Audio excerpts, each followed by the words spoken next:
సహోదరి సహోదరా, మన ప్రభువును రక్షకుడు యేసుక్రీస్తు నామమున మీ అందరికీ వందనాలు తెలియపరుస్తున్నా. అందరికీ వందనాలు. ఈ రాత్రికాల సమయంలో దేవుని యొక్క సన్నిధానములో దేవుని ఆరాధించడానికి, ఆయన మహిమపరచడానికి ప్రభు మనకి ఇచ్చిన ఈ గొప్ప సమయాన్ని బట్టి దేవునికి కృతజ్ఞతాస్తుతులు చెల్లిస్తూ ఉన్నాం. ఈరోజు దేవుని యొక్క సన్నిధానములో ఇర్మియాకు రాసిన గ్రంథము 31వ అధ్యాయము 21వ వచనాన్ని ఒకసారి ధ్యానించుకుందాం. ఇశ్రాయేలు కుమారి సరిహద్దులను పాటించుము, చదువు. ఇశ్రాయేలు కుమారి సరిహద్దులను పాటించుము, నిలబెట్టుము, నీ వెళ్ళిన రాజమార్గము తట్టు నీ మనస్సు అధికరము. 21:20 ఎఫ్రాయిము నాకు ఇష్టమైన కుమారుడా, నాకు ముద్దు బిడ్డ, నేను అతనికి విరోధముగా మాట్లాడినప్పుడల్లా అది జ్ఞాపకం విడవకున్నది. అతని గూర్చి నా కడుపులో చాలా వేదనగా ఉన్నది. తప్పక నేను అతని కరుణించును. ఇదే యెహోవా వాక్కు. చిన్న ప్రార్థన చేసుకుందాం. పరిశుద్ధుడా, మహోన్నతుడా, సర్వాధికారి స్తోత్రాలు తండ్రి, గడిచిన కాలం అంతా కూడా నీ దయలో నీ కృపలో మమ్మల్ని భద్రపరిచి ఈ రాత్రికాల సమయంలో కొద్ది నిమిషాలు దేవుని సన్నిధానంలో ప్రభువా నేను ఆరాధించడానికి మీరు మాకు ఇచ్చిన ఈ గొప్ప సమయాన్ని బట్టి నీకే లెక్కలేని స్థుతిస్తూ ఆచరిస్తున్నాము తండ్రి. ఓ దేవా, ఈ రాత్రికాల సమయంలో వింటున్న వాక్యము ప్రతి వారి యొక్క హృదయంలో భద్రము చేసుకునే సహాయం తెచ్చేమని మా ప్రభువును రక్షకుడు యేసుక్రీస్తు నామములో ప్రార్థించి వేడుకుంటున్నాము పరమ తండ్రి. ఆమేన్.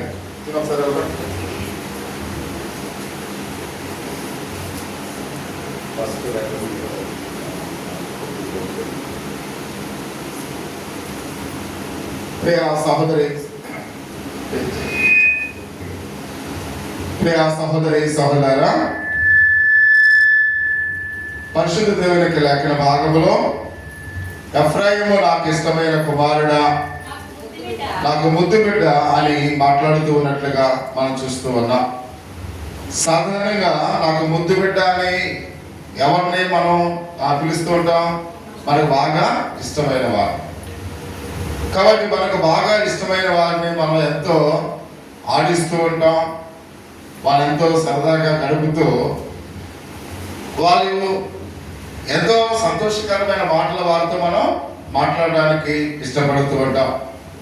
ఇక్కడ ప్రభు అయిన యెహోవా కూడా ఎఫ్రాయిము నాకు ఇష్టమైన కుమారుడా, నాకు ముద్దు బిడ్డ అని ఆయన మాట్లాడుతూ ఉన్నట్టుగా మనం చూస్తూ ఉన్నాం. అంటే ఐగుప్తు దేశంలో యోసేపు ఉన్నతమైన స్థితి ఎప్పుడైతే కలిగి ఉన్నాడో, ఆయన ఎప్పుడైతే హెచ్చించబడిన తర్వాత యోసేపు యొక్క జీవితంలో కలిగిన ఒక మంచి సంఘటన మనం చూస్తూ ఉన్నాం. యోసేపుకి 2 కుమారులై ఉన్నారు. యోసేపుకి ఎంతమంది అంటే కుమారులు? 2 కుమారులు ఇంటికి మనం చూస్తూ ఉన్నాం. రెండోవాడి పేరు ఎఫ్రాయిము అని మనం చూస్తూ ఉన్నాం. యోసేపు కుమారులో రెండోవాడి పేరు ఎఫ్రాయిము అని మనం చూస్తూ ఉన్నాం. ఆదికాండము 41వ అధ్యాయము 52వ వచనాన్ని ఒకసారి మనం చూసినట్లయితే, తరువాత అతడు నాకు బాధ కలిగిన అభివృద్ధి పొందించినని చెప్పి రెండవ వానికి ఎఫ్రాయిము అని పేరు పెట్టిన. అంటే ఎఫ్రాయిము అనే రెండవ యొక్క కుమారుడికి పేరు పెట్టినట్లుగా మనం చూస్తూ ఉన్నాం. అంటే యాకోబు యొక్క దీవుల వల్ల అతడు జ్యేష్ఠత్వాన్ని పొందినవాడు అంటే మనం చూస్తూ ఉన్నాం.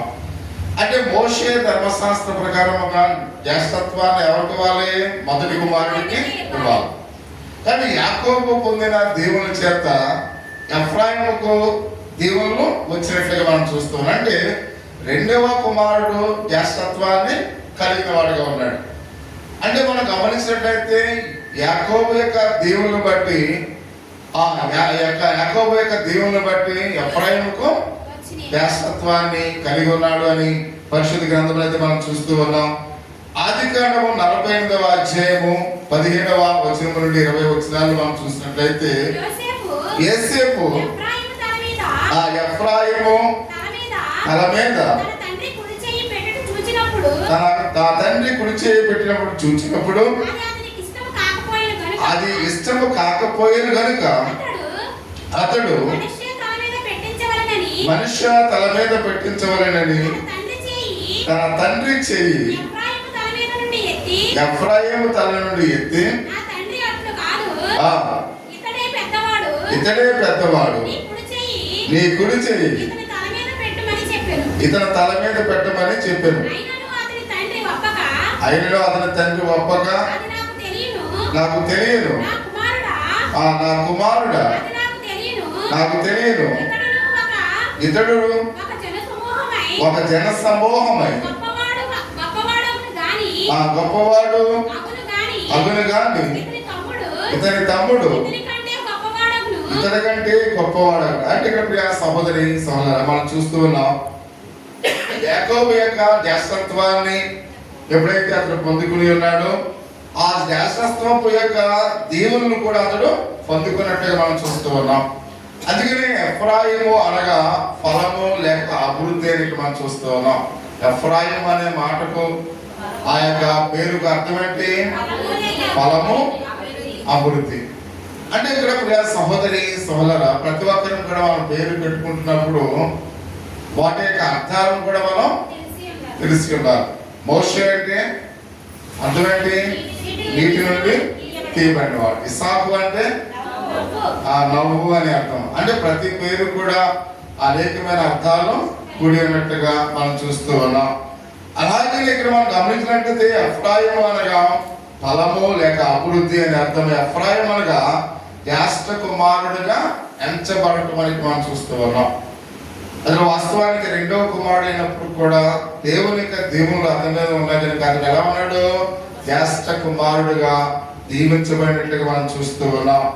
అంటే ఇక్కడ మనం గమనించినట్లయితే ప్రియమైన వాళ్ళ దీవించబడి ప్రేమించబడటం, ప్రియమైన వాళ్ళ దీవించబడటం ప్రేమించబడటం. అంటే దేవుడు ఎవరినైతే దీవిస్తూ ఉన్నాడో వాళ్ళని ఏం చేస్తాడు? ప్రేమిస్తాడు అనే విషయాన్ని పరిశుద్ధ గ్రంథంలో మనం చూస్తూ ఉన్నాం. అందుకని ఇక్కడ హోషేయ గ్రంథము 11వ అధ్యాయము 3-4 వచనాల్లో కొన్ని విషయాలు ఇక్కడ మనం చూసినట్లయితే ఎఫ్రాయిమును చేయి పట్టుకుని వారికి నడక నేర్పిన వాడును నేనే, వారిని కౌలుగించుకున్న వాడును నేనే, నేను వారిని స్వస్థపరిచి వాడిను, ఆ సంగతి వారి మనసును పట్టలేదు. ఒకడు మనుషులు తోడుకుని పోనట్లుగా స్నేహబంధములతో నేను వారిని బంధించి ఆకర్షించి తిని, ఒకడు పశువుల మీద కాడిని తీసినట్లుగా నేను వారి కాడి తీసి వారి ఎదుట భోజనము పెట్టి తిని అని మనం చూస్తున్నాం. అంటే ఈ మాట ఎవరు చెప్తున్నారు? ప్రభువు చెప్తున్నారు. అంటే ఎఫ్రాయిమును ఏ విధంగా ఆస్వాదించాడు, ఎఫ్రాయిమును ఏ విధంగా ప్రేమించాడు, ఈ అన్ని విషయాలు కూడా ఇక్కడ ప్రభువు సెలవిస్తూ చెప్తున్నాడు. అయితే ఎఫ్రాయిము దేవుని చేత ఎంతగానో దీవించబడ్డాడు. అర్థమవుతుందా? దేవుని చేత ఎంతగానో దీవించబడ్డాడు. అంత ఇక్కడ ఎప్పుడైతే దీవించబడిన తర్వాత అతడు స్వస్థతను పొందిన తర్వాత విడుదల పొందిన తర్వాత దేవుణ్ణి మరిచిపోయాడు అనే విషయాన్ని మనం చూస్తూ ఉన్నాం. అర్థమవుతుందా? అంటే దేవుని చేత అంతగా దీవించబడి, దేవుని చేత అంతగా ప్రేమించబడి, దేవుని చేత స్వస్థతను ఉంది, చివరికి ఎవరిని మర్చిపోయాడట? దేవుణ్ణి మర్చిపోయినట్టుగా మనం చూస్తూ ఉన్నాం. నేటి సమాజంలో మనం చూస్తున్నప్పుడు అనేక మంది దేవుని చేత అనేకమైన ఆశీర్వాదాలు పొందుకున్న బిడ్డలు కూడా అనేక మంది దేవుని ఏం చేస్తున్నారు? మర్చిపోతూ ఉన్నారు అనే విషయానికి మనం చూస్తూ ఉన్నాం. అంటే ఈనాడు అనేకులు అది వరకు అర్హత లేకపోయినప్పుడు కూడా దేవుడు వాళ్ళని ప్రేమిస్తూ ఉన్నాడు. నిజంగా వాస్తవంగా మనం చాలా సార్లు చెప్పుకుంటూ ఉంటాం, మనం అర్హత లేకపోయిన దేవుడు మనను ప్రేమిస్తూ ఉన్నాడు, మనల్ని ఈ రీతిగా ఇక్కడ ఉంచాడు. అంటే ఇక్కడ ఉన్నామంటే మనం అర్హత గురించి ఇక్కడ ఉన్నామా? ఏమి లేదు. అర్హత లేని మనలను ఆయన ప్రేమించినప్పుడు కూడా అనేక రెట్లుగా ఆయన దీవిస్తూ ఉన్నాడు. ఎలా దీవిస్తూ ఉన్నాడు మనల్ని? అనేక రెట్లుగా. సమాజంలో అనేక మంది ఆకలి బాధలతో అలమటిస్తూ ఉన్నారు. సరైన వస్త్రాలు లేక అనేక మంది జీవిస్తూ ఉన్నారు. గృహాలు లేకుండా జీవిస్తూ ఉన్నారు. సరైన వాహనాలు లేకుండా జీవిస్తూ ఉన్నారు. సరైన ఆహారం లేకుండా జీవిస్తూ ఉన్నారు. కానీ దేవుడు మనకు అన్ని కూడా సమృద్ధిగా ఇచ్చేటువంటి వాళ్ళ. అంత మాత్రమే కాకుండా మనం చూస్తూ ఉన్నాం అంటే ఇక్కడ దేవుని విడిచి చాలా మంది లోకంలో కలిసిపోతూ ఉన్నారు. అంటే ఇంతగా దేవుడు మనల్ని ప్రేమిస్తూ ఉన్నా అంటే అర్హత లేని వారుగా ఉన్నా మనల్ని దేవుడు ప్రేమిస్తూ ఉన్నా మనము దేవుని మర్చిపోయి దేవుని విడిచి లోకంలోనికి మనం వెళ్ళిపోతూ ఉన్నాం అనే విషయాన్ని ప్రతి ఒక్కరిని కూడా గమనించవలసిన వారి మట్టిగా మనం చూస్తూ ఉన్నాం. కాబట్టి లోకముతో కలిసిపోయే వారంగా ఉండకూడదు. ప్రియమైన వారు మనం ఎలా ఉండకూడదు? లోకముతో కలిసిపోయే వారంగా ఉండకూడదని మనం చూస్తూ ఉన్నాం. ఎఫ్రాయిము వలె అనేక దోషములకు చోటిచ్చి దేవుని దుఃఖపరిచే వారంగా మనం ఉన్నాం. ప్రియమైన వారు అంటే ఎఫ్రాయిము యొక్క జీవితంలో కూడా దేవుడు అతని జ్యేష్ఠత్వాన్ని ఇచ్చాడు. అర్హత లేకపోయినప్పుడు కూడా దేవుడు అతన్ని దీవించాడు. అర్హత లేకపోయినప్పుడు కూడా దేవుడు అతన్ని ప్రేమించాడు. అర్హత లేకపోయినప్పుడు కూడా ఇవన్నీ విషయాలు కూడా ఎఫ్రాయిము మర్చిపోయి లోకంలో జీవించి లోకంలో అతడు కొనసాగుతున్నట్లుగా పరిశుద్ధ గ్రంథంలో మనం చూస్తూ ఉన్నాం. కనుక ఈ రాత్రికాల సమయంలో నీవు నేను కూడా ఎక్కడున్నావు అని ప్రతి ఒక్కరిని కూడా గమనించవలసిన వారినట్టుగా మనం చూస్తూ ఉన్నాం. ఆదామా నువ్వు ఎక్కడంటే ఆదాము ఎక్కడున్నాడు? చెట్ల మధ్య దాక్కున్నాడు. ప్రియమైన వారు ఎందుకు దాక్కున్నాడు? పాపాన్ని కలిగి ఉన్నాడు కనుక, తన పాప స్థితి ఎరిగి ఉన్నాడు కనుక అతడు దాక్కున్నాడు అనే విషయాన్ని మనం చూస్తూ ఉన్నాం. అందుకని ఇక్కడ ఈ రాత్రి ప్రభు కూడా మనల్ని అడుగుతూ ఉన్నాడు, మనను అనేక విధాలుగా దేవుడు మనల్ని ఆశ్రయిస్తే దేవుణ్ణి ఎందుకు మర్చిపోతూ ఉన్నాం? దేవునికి ఎందుకు దూరం అయిపోతూ ఉన్నాం? ప్రతి ఒక్కరికి కూడా ఆలోచించాలని ప్రభు ఈ యొక్క ఎఫ్రాయిము ద్వారా మనతో కొన్ని విషయాలు మనతో మాట్లాడుతూ ఉన్నాడు. మొదటి యొక్క మాట మనం చూసినట్లయితే ఎఫ్రాయిము విగ్రహములతో కలిసిపోయినట్టు వాళ్ళ. ఎఫ్రాయిము దేనితో కలిసిపోయాడ? విగ్రహములతో కలిసిపోయాని హోషేయ గ్రంథము 4వ అధ్యాయము 17వ వచనములో ఒక మాట మనం చూస్తూ ఉన్నాం.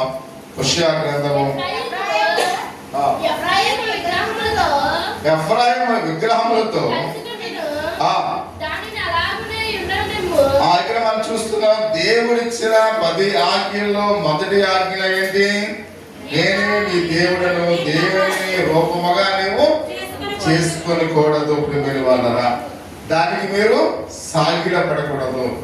అంటే మనం ఎవరము కూడా ఏ రూపాన్ని కూడా మనము చేసుకోకూడదు, దేనికి కూడా మనము సాగిల పడకూడదు అని నిర్మాకాండంలో చదవవలసిన దగ్గర మనందరికీ తెలుసు. మొదటి 20 అధ్యాయం 1 నుంచి 4 వచనాల్లో ఈ అన్ని విషయాలు ఆయన మాట్లాడుతూ ఉన్నాడు.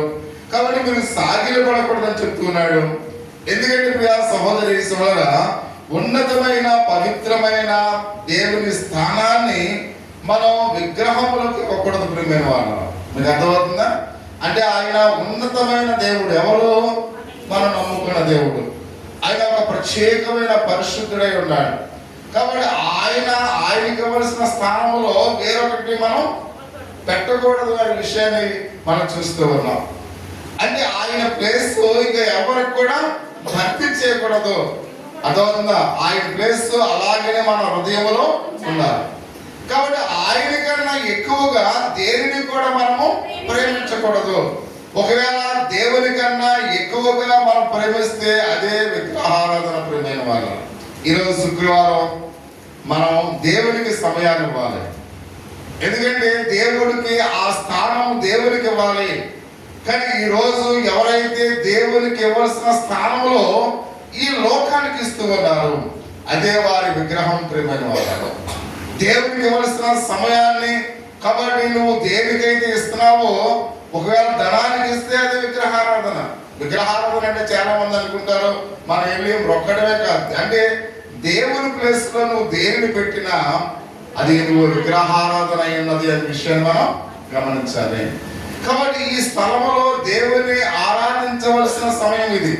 ఈ సమయం ఏంటి? దేవుని ఆరాధించవలసిన సమయం. కాబట్టి దేవుణ్ణి ఆరాధించవలసిన సమయంలో మనం చాలా మంది ఏం చేస్తారు? వేరొకరిని ఉంచారు. అదే చాలా మంది ఈ సమయాన్ని దేవునికి ఇవ్వకుండా లోకానికి ఇస్తూ ఉన్నారు. చాలా మంది స్నేహితులకు ఇస్తూ ఉన్నారు. చాలా మంది టీవీ చూస్తూ ఉన్నారు. చాలా మంది వీధుల్లో తిరుగుతూ ఉన్నారు. చాలా మంది అరుగుల మీద కూర్చున్నారు. చాలా మంది అనేక విధాలుగా కాలయాపన చేస్తూ ఉన్నారు ప్రియమైన. అంటే వాళ్ళు దేవునికి ఇవ్వాల్సిన స్థానాన్ని వేరొకరికి ఇచ్చేస్తారు ప్రియమైన వాళ్ళు. మీకు అర్థమవుతుందా? దేవునికి ఇవ్వాల్సిన స్థానాన్ని ఏం చేశారు? వాళ్ళు వేరొకరికి ఇచ్చేస్తారు. ఎఫ్రాయిము కూడా దేవునికి ఇవ్వాల్సిన స్థానాన్ని వేరొకరికి ఇచ్చేస్తాడు ఆయన. కాబట్టి అందుకనే ఇక రాత్రికాల సమయంలో మనం చూస్తూ ఉన్నాం. ఇక్కడ క్రీస్తుకు ఇక్కడ 2వ కొరింథీయులకు రాసిన పత్రిక 6వ అధ్యాయము 15-16 వచనాల్లో ఒక చక్కటి విషయాన్ని ఇక్కడ మనం చూస్తూ ఉన్నాం. ఆ క్రీస్తునకు బెలియముతో ఏమి సంబంధము? ప్రియా సహోదరి సహోదరుడా, అంటే క్రీస్తుకు బెలియములతో ఏమి సంబంధము అంటే మనం చూస్తున్నాం. బెలియాలు అంటే సాతానుకు దేవునికి అసలు పోలికే లేదు. కానీ మానవుడిగా మనం ఏం చేస్తున్నాం? దేవునికి ఈ లోక సంబంధమైన వాటికి మనము పోలిక చేస్తూ ఉన్నాం. అది దేవుడు ఎంత బాధపడుతున్నాడు ఒకసారి గమనించండి. ఎందుకంటే అంటూ ఉన్నాడు, ప్రియా సహోదరి సహోదరా, దేవుని ఆలయములకు విగ్రహములతో ఏమి ఉంది కనుక మనం చూస్తూ ఉన్నాం. ఇది దేవుని యొక్క ఆలయము, మన హృదయము. దేవునికి ఇవ్వాల్సిన స్థానాన్ని, దేవునికి ఇవ్వాల్సిన సమయాన్ని మనం ఈ లోకంలో ఎక్కువగా దేనినైతే ప్రేమిస్తున్నామో వాటినే మన హృదయంలో స్థానాన్ని ఇస్తూ ఉన్నాం. అదే విగ్రహారాధన ప్రియమైన వాడు. కాబట్టి ఈరోజు దేవునికి ఇవ్వాల్సిన ఈ సమయాన్ని ఈ లోకములో నువ్వు దేనికి ఇచ్చినా అది విగ్రహారాధన అయి ఉంది అనే విషయాన్ని మనం గమనించాలి. కాబట్టి అందుకనే ప్రియా సహోదరి సహోదరా, నీ యొక్క ఊహలో అంటే నువ్వు దేవుని యొక్క వాక్యాలు వింటూ నీ ఊహ వేరే దాని మీదకి వెళ్ళినప్పుడు కూడా నువ్వేం చేస్తున్నావు? ఇక్కడున్నా విగ్రహారాధన చేస్తూ ఉన్నావు. అంటే నీ మనసులో దేవుడు తప్ప నీ ఆలోచన అది ఏమైనప్పుడు కూడా అది విగ్రహారాధన అనే విషయాన్ని బైబిల్ గ్రంథంలో చాలా స్పష్టంగా చెప్తాను. అందుకని నీ యొక్క దేవుని యొక్క ఆలయంలో కాబట్టి దేవుడే ఉండాలి, వేరొకటి ఉండకూడదు ప్రియమైన వాళ్ళ. దేవుని ఆలయంలో ఏముండాలి?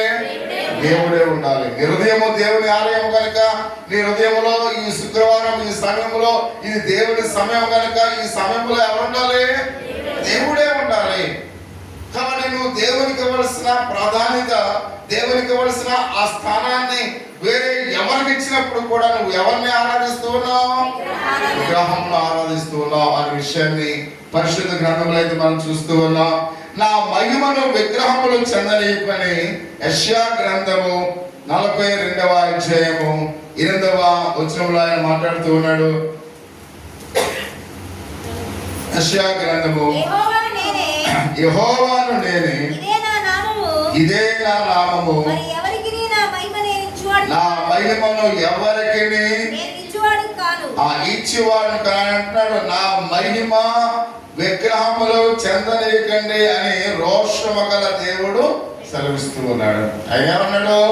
కాబట్టి నా స్థానాన్ని మీరు